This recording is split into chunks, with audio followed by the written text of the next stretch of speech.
Welcome, ladies and gentlemen, boys and girls, dogs and cats, elephants, zebras, gypsies, and the sheep.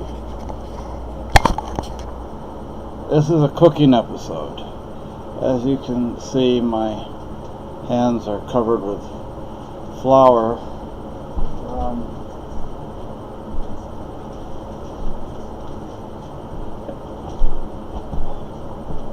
This is the dough right here.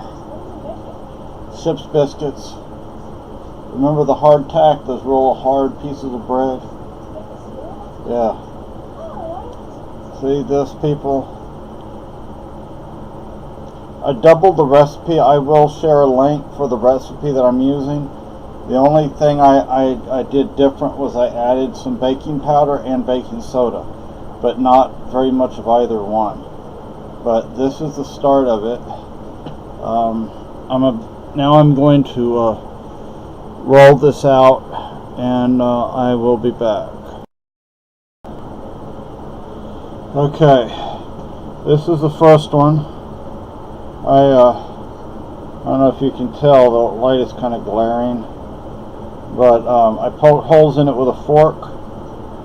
What I use, since we don't have cookie cutters, I use this mason jar. This is your mason jar, and I use it as a cookie cutter. Since I doubled the recipe, I'm going to make basically 2 batches. Now this is thicker than some people would make them, but this is what I'm doing. So I will be back a little later. This is the final biscuit. See how it's kind of misshapen? That's because it's the last of the dough. I pricked it on that side with a fork. So. Okay, people, I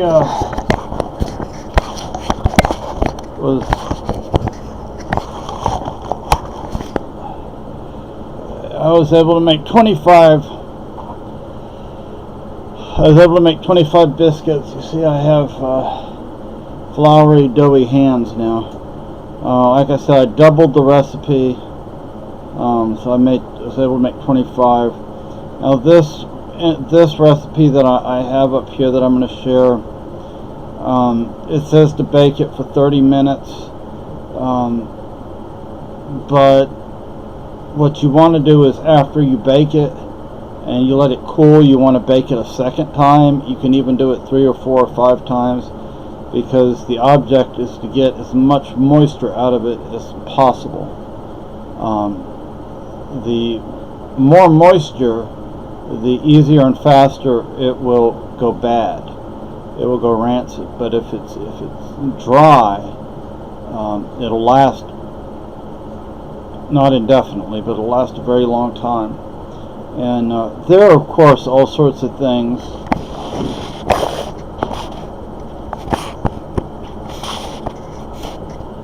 one can do. One can add chili powder, cumano, salt. Well, you do put salt in it, but you can add pepper. You could do anything you wanted with it, really, but I don't do any of that stuff. And like I said, I put a little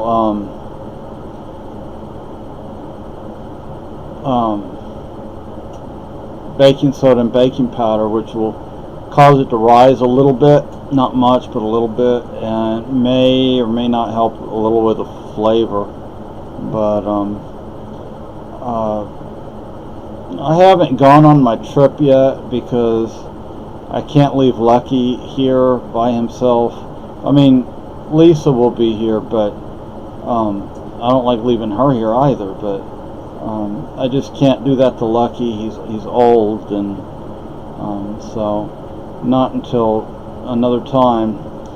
So I do hope, though, this fall or winter, after we get some snow on the ground, to go throw my fly or tent out there somewhere, like in the yard, just overnight, and just sleep overnight, 1 or 2 nights out there, maybe 3. Who knows? I'll probably like it so much I'll just stay out there.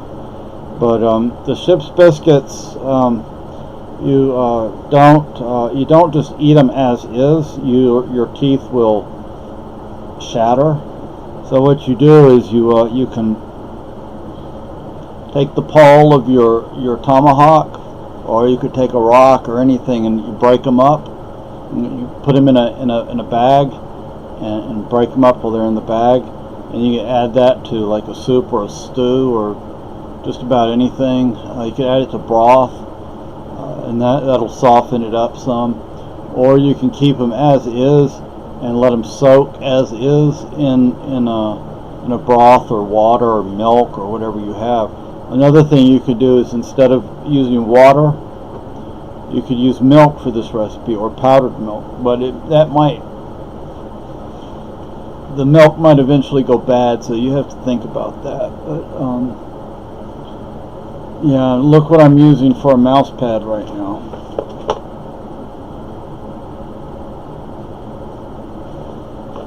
Considering what I'm talking about. Anyway, I hope this is helpful to someone.